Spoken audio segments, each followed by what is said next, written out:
because there's a direct connection between, feelings of just accomplishment and pride and overcoming very difficult situations. And honestly, that, like, let's call it like maybe 20 days, right? There's a say, oh, it takes this long, what habit, like whatever, right? If you really want it, it don't take that long. And that's the thing. Like, if you get through those first 20 days, getting in there, like getting past the discomfort, yes, you're going to be sore. Like, don't message me saying, I just started, I'm really sore. Okay. Like, you're a fucking human being. That's what's going to happen. It gets better.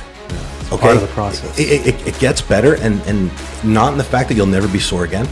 Not in the fact that, you'll never be tired. Not in the fact soreness after a while becomes progress. That feeling of like, I'm there. Like, it's so good. I can't hardly sit and lust for it. It's freaking awesome. Yeah.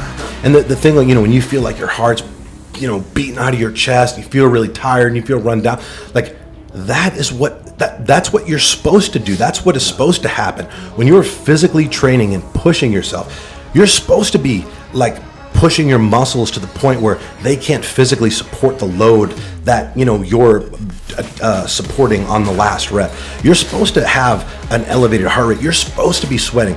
Dude, if you're not sweating in the gym, you ain't going hard enough. I mean, I honestly mean that, especially if your primary goal is to lose fat.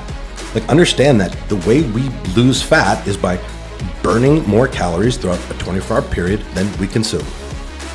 So if your primary goal is fat loss and you're in the gym and you're not sweating and your heart isn't beating like out of your chest, understand that you're not burning as many calories, and therefore you're going to hinder and impair your fat loss goal. So guys, 20 days to adjust, not to make it comfortable, but to condition your body and your mind to that uncomfortable situation, to that new uncomfortable dynamic that you're exposing it to.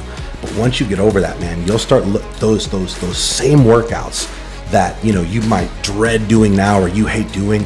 Like, you start to just actually look forward to those. You start to like anticipate the hard stuff, because that you're not only physically getting better. Obviously, you're going to lose body fat, you're going to build muscle, your waist is you're going to lose fat in places. You're going to start to increase your levels of confidence, because you are liking the reflection you see when you look at yourself naked in the mirror.